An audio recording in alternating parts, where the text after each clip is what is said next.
This is photoshopped. That is correct. I am way too congrats. short in this picture. I am way too short. Why did that? It's all the burritos you've been eating. Oh, I see the hair too. There's also a second picture that's just of you capturing, what that hair would look like in all its true beauty. Wait. There's one of just you. No, scared. We'll take a look at this as it comes on through. I do look like Thor though. You kind of do. But we'll take a look at that later on. Gentlemen, we're going to send it back over to you guys for the game because we want to make sure you don't miss this next one. That could have went in a million different directions, and that wasn't what what I thought ended up was going happening either. was that it went in a million different directions. Yeah. But I'll tell you what, though, Courage, you ain't pulling it off, brother. What? I love you, but it ain't happening. I'm over it. Okay. Just like the 5 points all of these guys have managed to get from the placement as you have Saint and Ifa running around on this low ground, catching Enzo on that circle rotation as everyone's desperately trying to remain on the side of this mountaintop. Oh, and using the egg launcher there, but he's going to lay one right in front of that player who went in for the challenge. Now, it's going to be 2 eliminations right now. He's going to be, now this is Saintis and IFA. IFA, a player, again, another individual we've seen so much of throughout the lifespan of competitive Fortnite. So talented, but take a look here at the elevated perspective because Carey is going to be up above Divine, and then Bugga still going to be in the action as well. Bugga pushes on in, does manage to take out Nikiski, sorry about that. And Ifa and his teammate are going to go low. There's Saint. Saint just waiting this one out. Bugga actually picks up Divine as well to get back up to that effective. Oh no!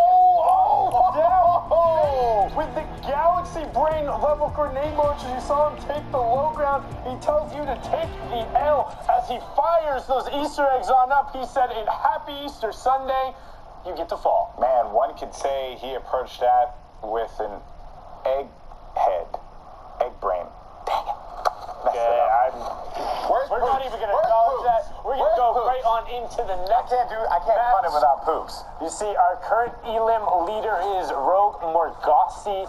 50 players, right as I say that, 49 players remaining, 28 duos. So 7 solo riders this out is there. a Everyone nice else, lobby. I mean, yeah, this lobby is stacked as Excision picks up the elimination on and shoot, that's an infantry rifle, man, not a sniper rifle. That was gross. Yeah, that was a nasty shot there from Snood, who has 2 eliminations currently. We saw a lot of players here that reverse 2K and saw Gould, Edgy, great duo that we saw pick up a victory royale earlier. Ninja and reverse 2K. I saw Sap and Zate. There they are once again. Sap and Zate, one of my favorite duos to look at. I also saw Nate Hill and Funkbomb as well pop up there for a little bit. We'll keep track of all these players and see how they do. But with 25 duos remaining, Sap and Zate, they're thinking about it. They're thinking about what this next move is going to be. They want to take ownership of a lot of these walls and flooring. So this way, when they want to make that rotation, when they want to poke out and go for some of the shots, they can do it just fine. But player's going to be right in front of him. Actually, it's going to drop down, and the trap's going to go out, and that is going to be a stop right there. The trap door. I love those plays, Sundown. I love seeing those plays. But I surely knew that the players were up above them. You knew them stomping about. Just the way that they did that was great.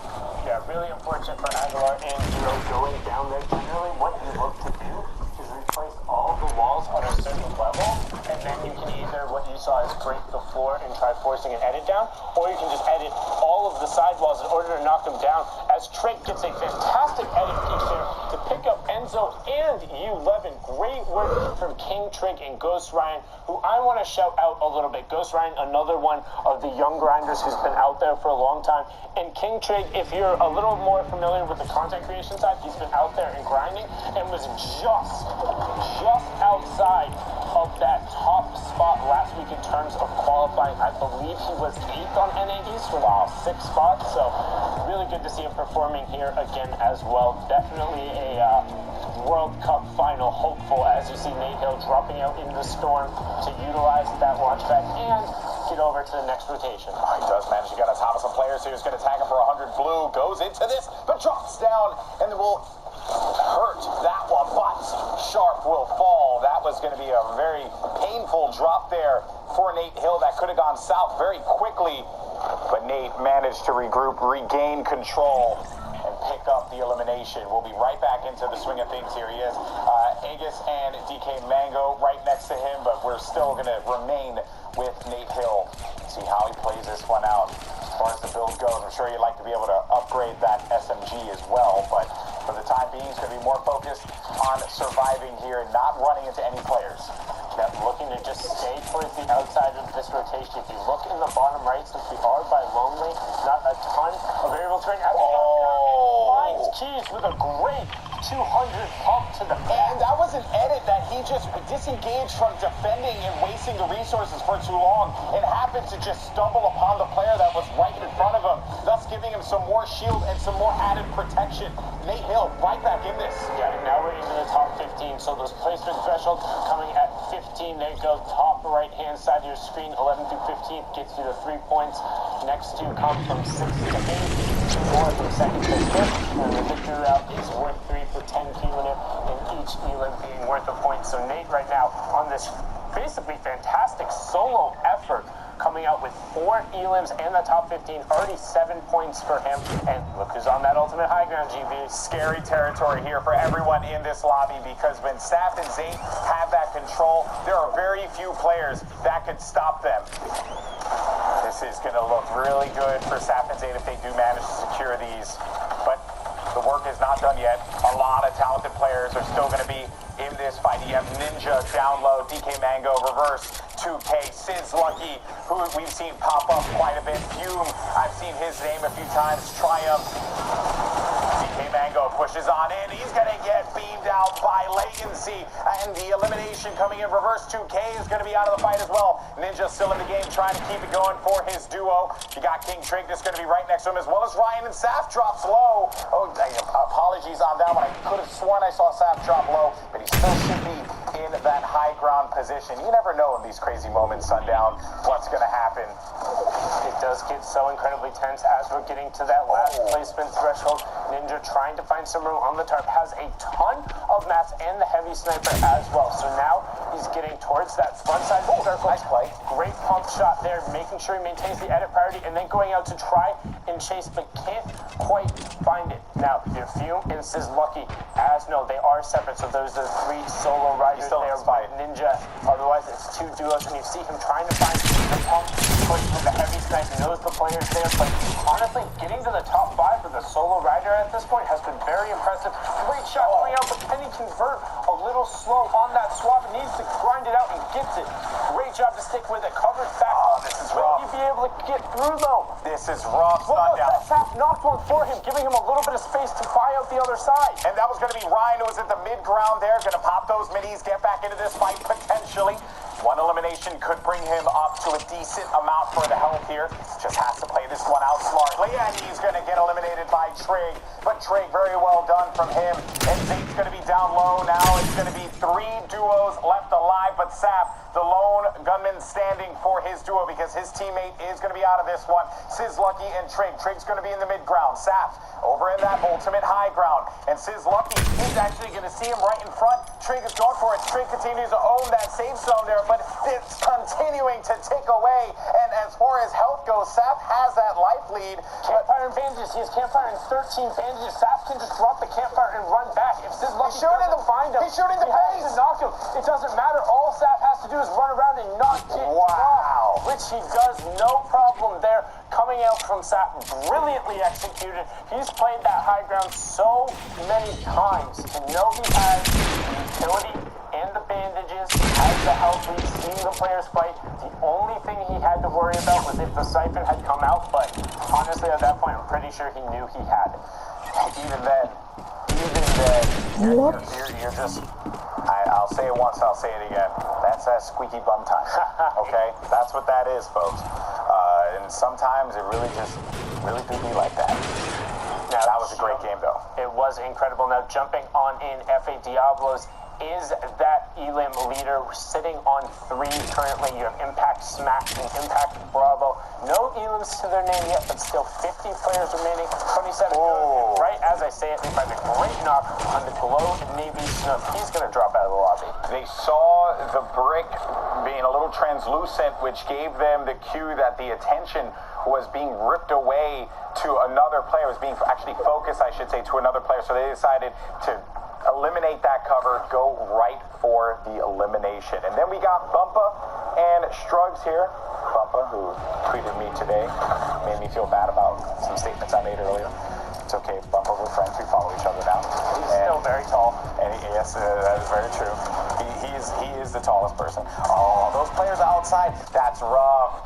Right outside of the storm to get knocked like that, and then just a smart decision to utilize that launch pad, get right back over to that edge side. Strugs and Bumpa still continue to remain in this game. Yeah, but that's huge for Bumpa because of the change to how the storm damage knocks work. Because he did get a hit on the tick and the storm turned over, he is going to get that elimination credit. We'll get the siphon back out. So even though he rotated away early and you didn't see it get confirmed, he did get that point. Now they're trying to find this player beneath them. That's Nakir, stuck in that box, and they're already getting shots, and that is down. But they ended up losing their safe area.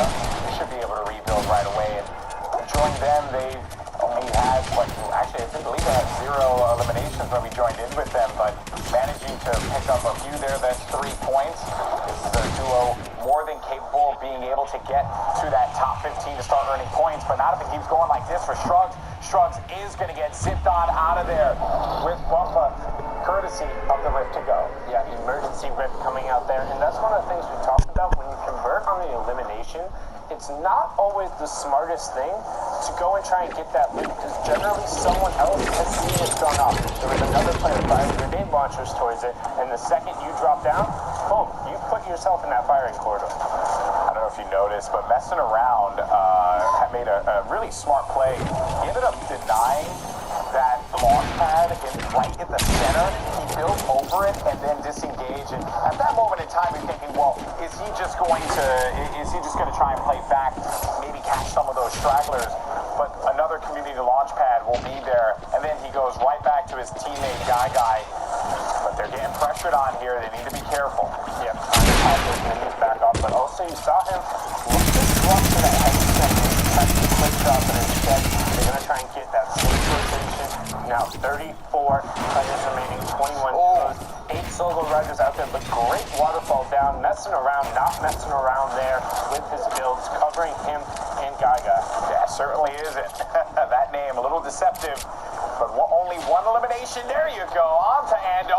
And 120 blue. They're going to charge on in. This player's trying to get out. That's Bruzzy. But Bruzzy could not get out of that one quickly enough. Will end up falling, and the siphon kicks in just in the nick of time. Messing around, picks up another one. Maybe he's going to find himself yet another elimination, but instead going up to the high ground, restabilizing, getting those minis out so he can get back to a fighting stance. But it won't matter because he's going to get cut down to size and will be out of this game. His teammate will not be able to pick him up. And look at where this safe zone is going through. The hill.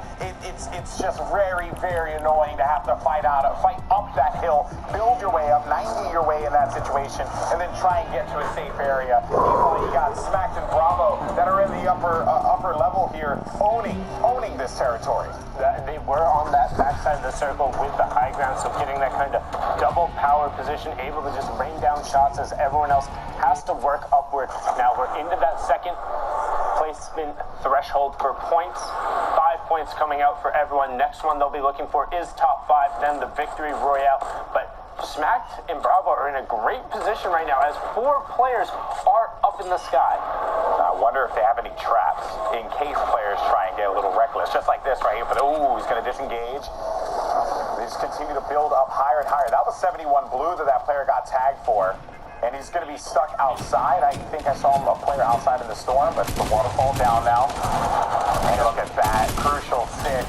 Won't be long for this game because Smacked and Bravo that high ground control so nice. And I also like, too, what they've been doing, like, when players are up, they build up a level just to get a little bit of that added advantage, and then they'll go back down, and then they'll build up again, and then they'll go back down. They have the resources at this point to work around with this if it keeps going like the way the game has been rolling at this point. Yeah, and luckily for them, the circle ends up going back over the high ground, so now we're into that top 5. It's all about the eliminations and the victory route from here on out. And Smack and Bravo still just raining down shots from above. And because they're going over the old builds, they still have a decent amount of materials. Tech going down there to a clinger dropped by Smack. So just great gameplay. Now straight up 2v2 Golden Boy. And they have the ultimate high ground. Smacked Bravo.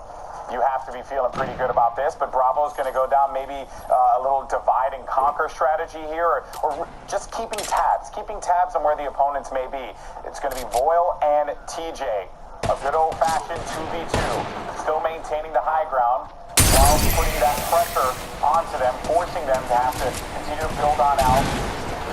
And then cover themselves there. You have Bravo top right, TJ bottom right, on the low right. They're working their way back through the old builds, but that's about to run out. So now they either have to use materials or force conflict, and they're running out of space and mats on the high ground. Here we go, Golden Boy. They're going to go right on in, potentially Smacked. He's looking around. Bravo goes in. He's going to fly on down. TJ's getting hurt outside. Boyle's going to be inside of the fight. The siphon is huge here. And the victory royale picked up for Voyle and TJ. Only 2 eliminations, but 10 points for the victory royale. But they got the job done. Yeah, so Smacked there actually misplayed. I believe he was the one who took a huge chunk of fall damage. You can't do that when the storm is closing in, because 50-something fall damage, then there's 5 less seconds you're able to convert on that fight. Siphon coming out from Voyle, pushing him over the top, takes the 1v1, and we're not done there. Jumping right on board again with those Sentinel boys, the ones pressing for the top of the leaderboard, trying to be another one of the first pairs to qualify through. Bugga and Crow sitting on 2 elims with 24 duos left in the server. Bugga playing defense, getting back to a position where he can actually own and dictate a little bit of that battle. That Storm is going to continue to tick on in. And if you're just joining us, welcome. This is I would say, toward the end of NA East. Coming up next would be NA West, and here are what they're playing for. For Oceania, Asia, Brazil, and NA West, 1 spot in the Fortnite World Cup. Europe and NA East, 4 and 3 spots respectively. And we're on board with Bugga and Karos, who just snagged themselves an elimination. But look at the builds, 25 builds for Bugga, and they have a long way to go. Long way to go. Not a lot of utility either, and you see Kaz, KD, and Fung. That was actually the 2nd place on the leaderboard. That's right. Above them on the rotation, and Ryan is actually here trying to get a piece of this action, what looks like 1v2. Oh, Ryan, he's going to be trapped inside of his own. Look at the build. Look at the build upgrade. Wow, they just upgraded completely. They went from, what was that, like 20, 22 builds to 100? That's massive. That's massive. And they need to make sure they don't get gate kept right here by Kaz, KD, and Fung. Again, they're going to then use the launch pad they just got from that elim to get out with all the builds as well. You have McDonald picking up Flow, plus there, Lyjack's picking up Zoom, as Crows and Bugga are trying to get settled. You hear those other gliders coming in, though, so they need to be careful. Indeed they do, Sundown. Because you never know what's going to be around that wall, what's around that mountain, or when players are going to edit in and just pop you with the pump. But the trap goes in. So good. Oh, and the trap goes in, and that's going to be one on to Sizz Lucky, and gets the next one as well.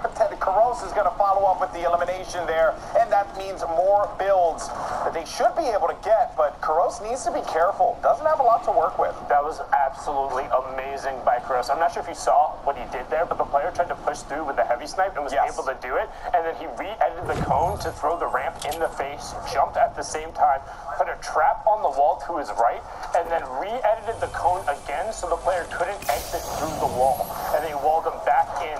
His teammate was then able to pinch through. Like, I know that sounds super complicated, but if you get a chance to go back and look at that on the VOD, like, it was incredible. Frame by frame, that was really good. Just the fact that you can press all those buttons and know exactly what to do, like shout out, that's what it takes to make it to New York City, doing stuff like that. Like, I wish my hands worked that well and that effectively, but that's where all the hours of practice come into play. He's done that before. These players have been putting in so much work, and a lot of them young players as well, with very, very long careers ahead of them, with the way that they've been playing. Bugga and Kroos utilizing yet another launch pad. We're going over to my second favorite spot in the map, Lucky Landing. Yeah, so if you take a look at that bottom right-hand corner, about, I would say 20% of the effective play space is going to be over water in the sixth circle. That's a little ridiculous. Great shots coming out from Bugga, forcing that player down, getting white damage, and gets the knock there, trying to find the other player as well. And the key for this target is that's the other high ground team. If they take them out, they now have sole control of the high ground. And also, look at the tracking, right? That's another thing you have to bear in mind, because he was beaming that one player, built up a little bit, got back to a higher position, and then went right back to the target, Louis. Louis has been on the defensive foot the entire time, never really had a chance to be able to get that moment to breathe, because Bugga and Kroos have just been all over him. That was just such a well-executed moment there. And again, just goes right back to what we were talking about before. The way that these players make these second-by-second decisions, but also maintaining where they are, right? Like, just some players, they think like, oh, they're just spinning around and building. But no, it's so much more than that. There's so much skill that is involved with what these players bring to the table. But a few guys are trying to get a little reckless and get on top of them. And Bugga and Kroos want to make them pay for that one. In fact, someone will take that high ground from them. I think there was a moment where they may have considered, like, well, do we hack at this, or do we just keep going back, keep playing away from them, and try not to engage in this fight? Get higher into the top 10. Yeah, so tackle him or takes it away from him. But Bugga is like, literally has zero. You can see that right below his feet right there. They're opting out to drop down, he's looking for the heavy snipe, goes for a ridiculous no-scope, doesn't hit it, but falls up. He can't field in that hard play. He needs to be incredibly careful as Kroos gets the knockdown. Bugga could get sneezed on, needs to find it, but no. Lazarus Kiwi Face picking that one up there. Spirit also getting the confirm. Creo is down, and we're getting closer to that last placement threshold inside the top 10. So 5 points for everyone so far, but now it's all going to be about getting into the top 5, then the victory royale. What a run there from Bugga and Kroos. Now you got Cash and Joey, who have 8 eliminations between the two of them. They're in the top 10. The more placement points, and a player, he tries to make that edit happen so he can catch a player, but he's going to find him on the ramp instead. That's Isu, goes down, and another one on top. Nice play there from Cash. That's going to be a double. Maybe looking to make that one into a triple. Player's right in front of him. Does he burst in with that heavy snipe? Oh, he's going to go up. He's going to go up, and he did manage to hit him with a little bit of that damage. I thought that was like a 70 hit with that pump. Yeah, legendary pump. To try and find it when he could.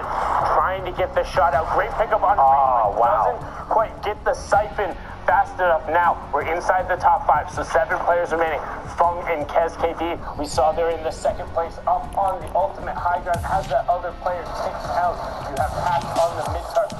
Void and Kiwi Face trying to challenge up, but Void got blown up. And he goes into the void. Won't be seeing you anymore. Now 2v1, v1. Yes, those are 2 different shades of orange and light orange. I think, I don't know. I'm colorblind. I apologize. They are. I got you covered. Okay, cool. I got you covered. Fung in the top right, Pat in the bottom right. And then you have everyone else in the stack on the wide. It's coming down to the final moments here, folks. You got Kez, who's going to push into the box, but Pax defends himself, and Kiwi Face continuing to play the safe zone. Fung and Kez with that high ground presence, and Kez is going to drop down low. Fung, they're engaging in 2 different battles right now, and Pax, well, actually, I thought that they were engaging Pax, but Pax is still going to be in the ultimate low ground. Now, where is this going to be going? Player's going to be right in front of him. Kiwi Face gets absolutely obliterated with the blue pump. A player pops up behind him. Oh my word, and Fung catches him in the victory royale, but that could have been very, very dangerous at the tail end of that game. Oh boy, that was nuts. That fossil is ridiculous looking at the change going over the course, but 2, the player who got flicked is going to see that in his nightmares when you drop down and you think you have that player and you're good, and then all of a sudden just the quick, I almost call it the Kaizui 180 because he did that at the secret skirmish and you almost didn't see his camera move. Oh, that was one of the most insane. Yeah, you can actually just look, if you're watching on Twitch, you can check out the clips. It's one of the most clipped ones in there. It's utterly ridiculous. It looked just like that, but we're jumping on in Circle 4, not Panda and Bai.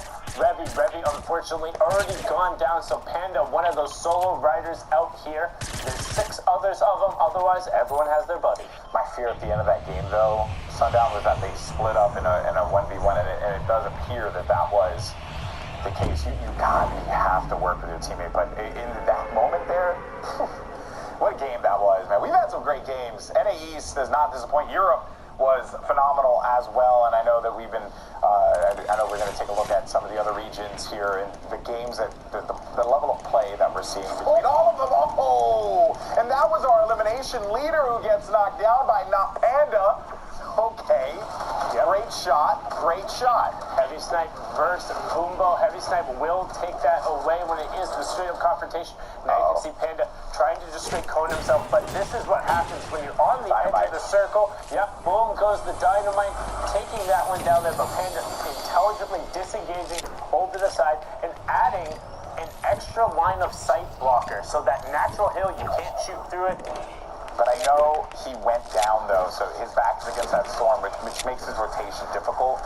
We'll see what happens to Not Panda, and maybe he may pop up in that elimination feed here, but that circle is going to be going further up past Junk Junction, right on top of Junk Junction. Tetra and Eclipse with 4 eliminations now, and a community launch pad. They're both going to go for it, take some damage.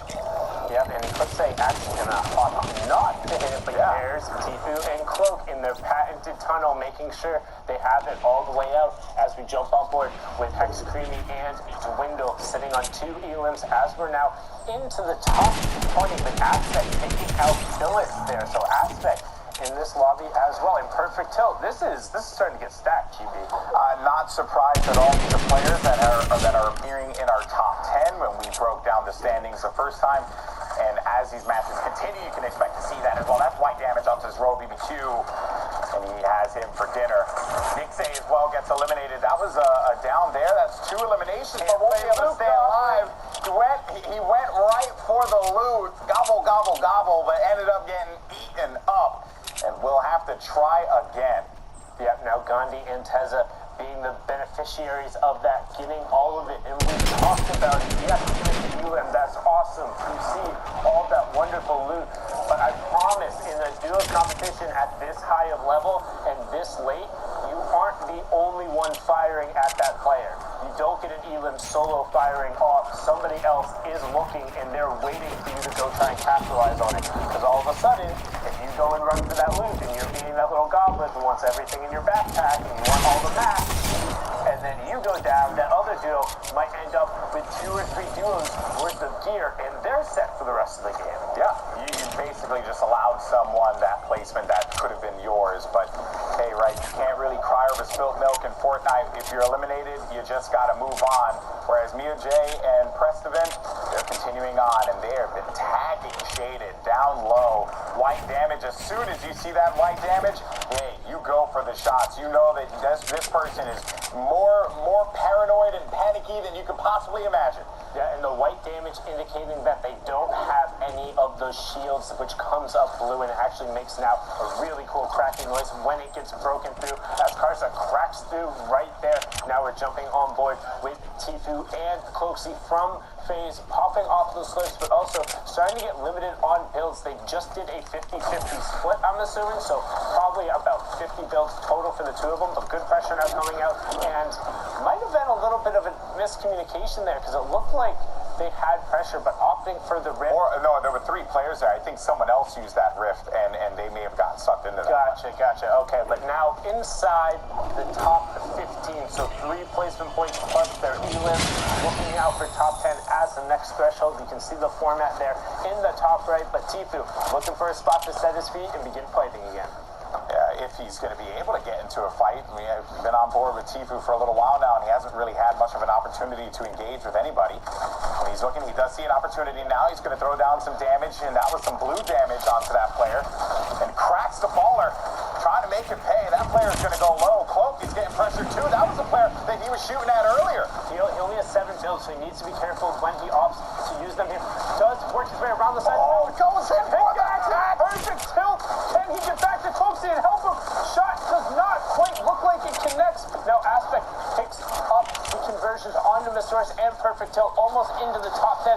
Cloaksy still in the server as well, sitting on 75 effective HP. TPU sees this guy right there, gets the edit, needs to work his way back in, trying to pair up with Cloaksy, and now we get to reset for a second as we're into the top 10. 11 points so far for the duo, make it 12 as Divinity goes down, and Tifu trying to line up the next shot, and he is just doing work on this mid-ground. I mentioned before that Tifu really didn't get into a lot of fights. Well, he's been in plenty of fights, but Cloaksy is going to go down. Can Tifu bring this one back for his squad? He's going to get trapped on the mountain, player right in front of him. Can he stay alive? He's getting shot at, but it's going to be TJ who picks him up. He got pinned literally between a rock and a hard place and could not get out of that one. Preston, Neo J, they're going to be up in the high ground here, but you see the bodies beginning to drop. There's so many players here that are having to deal with Old Man Mountain Sundown, and we already know that Old Man Mountain will always collect his toll, and that is exactly what's happening here. Only a few more players are going to remain. Teza's going to be right outside. Goodbye, Teza. And it's going to go down to Mio J and Preston. Both duo against these two guys. Can they do it? Keep an eye on Texture and Eclipse. Texture in your bottom right-hand corner already has 6 Elans. They're very aggressive. We just need to watch out in this situation. And what they're trying to do right now is they're trying to bait Preston and Mio J into thinking they're ramping one way so they can then commit to another side and find a shot. But now that they've waited out the ultimate part of the cliff, they're able to start sliding down, but they need to be careful because Mio J and Preston are going to be able to take shots. Mio J starting to pressure down. Oh, Mio J goes down! Mio J goes down! Preston's going to be all the way up in the high ground, and he waterfalls. But as it currently stands, as far as health is concerned, Eclipse should be able to win this. Catch up, he's just trying to put the pressure, and he's going to go down! And victory royale for the Bolt duo! Tetra and Eclipse, they managed to shut down the player up in the high ground by destroying the structure, thus forcing him to have to go down and fall to his ultimate demise. What a conclusion to that game. Insanity. Insanity. But it doesn't stop. We're on to the next one. And look at the names that we're already being given. We got Ronaldo, Zip, we have Cease and Elevate, Hogman as well. We also have Fuzzy, Bumpa, an Innocence, Assault, Smack, Bravo, Wildfire, and Lotus. Great players, and your elimination leader in this game is Assault from Ghost Gaming. Wow, this lobby is absolutely stacked, and I mean, just going back to that last game just for 1 second, you could see when they were ramping up the side that they were looking to try and retake high, and as soon as they saw the zone was moving back down the mountain, they made the call to just wait them out. So brilliantly done. We talked about them clutching up before in a 2v2, doing it again there. Also that moment, just say, go for the shot, destroy the structure, knock that thing down that's being held by a twig. It's just the moment-to-moment activity in Fortnite is mind-blowing, man, mind-blowing, but here we go. So Fuzzy and Hogman who has had, I would say, quite the resurgence, if you will. He's always been a great player, but he's been having a lot of success recently, and overall, we know that this player has the skill, and maybe this duo is going to be the duo that brings him to New York for the Fortnite World Cup final. Yeah, we've seen Fuzzy also incredibly close to qualifying for solos. Hogman wasn't too far off the cliff as well. I think a big thing for him is his potential is very high. He's been slowly bringing up his skill and execution floor. So he's getting rid of a lot of his inconsistencies. But if he's able to keep bringing up that floor at a slightly higher rate than pushing his potential, I think eventually he'll push forward and get there, but he needs to sort out some of the inconsistencies towards, I would say, more the mid-game and like getting the late game great at getting there and staying safe, but finding the best way to capitalize on elimination opportunities. Once going to put him over the top, to that echelon of players where you're like, yes, one of the Cork seeds from the sky with the epic infantry. This weapon is so good, so good and so powerful that in the hands of a player like Hogman, you are not safe. You are simply not safe, friend. of that, it sounds really awesome. Like, it just sounds really satisfying to shoot that off, hear the rounds, hear the clip pop off, and particularly when they connect, seeing some of the clips of the 3 in a row 80 headshots when somebody's peeking, I mean, it harkens back to those old burst rifles that you catch people with the fabled 3 headshot bursts. Oh yeah, those are fun. I love the burst. I had to play it for a little while. It was nice. It was a fun one. I enjoyed it as it pumps up the look. So I'll just look like this. What? Hogman, thank you so much. I talked about how rewarding it was, and then using it as a secondary swap, putting it down. Oh no! What the boss? It's a trap. Mr. Hogman, we talked about cleaning up the consistency. Yeah, but even then, though, Sundown, he went for it because he knew he had that opportunity. That trap was so far to the side. He needs to knock out his team and the box over right now. So the ball needs to go. He needs to try and convert on it as he pushes through the box. Gets the end. Oh no! No, Hogman got it. He stuck it and he ripped it around. So he needs to dive back down immediately to try and get there. What is that exchange? I don't think he's going to be able to get him. I don't think he will be able to get his teammate. No, there's no way. There's no way he'd be able to dive down and catch. Oh, wait! No, okay, he left it. Okay, I was looking for the side. Yeah, that was just, it was a double headband there. You see Hogman now sliding on in there with his 30 effective HP, trying to get some room to pop the minis and get back up to 80. That whole moment changed dramatically because of the trap play. And that was ridiculous. What a sequence of events, Sundown. Oh, wait, what? He just wildfires it. Put it in there and just body the player in front of him. Okay. That was just no, and then, you open the door, you're like, hello. And then I guess he wanted some butter. Oh, man. Okay, well, different Ronaldo. Yeah, so that was Ronaldo who actually, tried to walk around the corner and ran into another player, getting picked up right there on the backside of that play. But we're not even into the top 15 yet. 16 duels left. So no, just as I say that, Schoolboy goes down to Bravo. So now everyone getting the 3 placement points. Points coming out so far towards the rise duo fight. We are into circle 7, closing down now. Only 2 circles remain. Ooh, 5 boom. 5 boom. I'm proud of myself. Hogman, I can't believe Hold on, Nathan.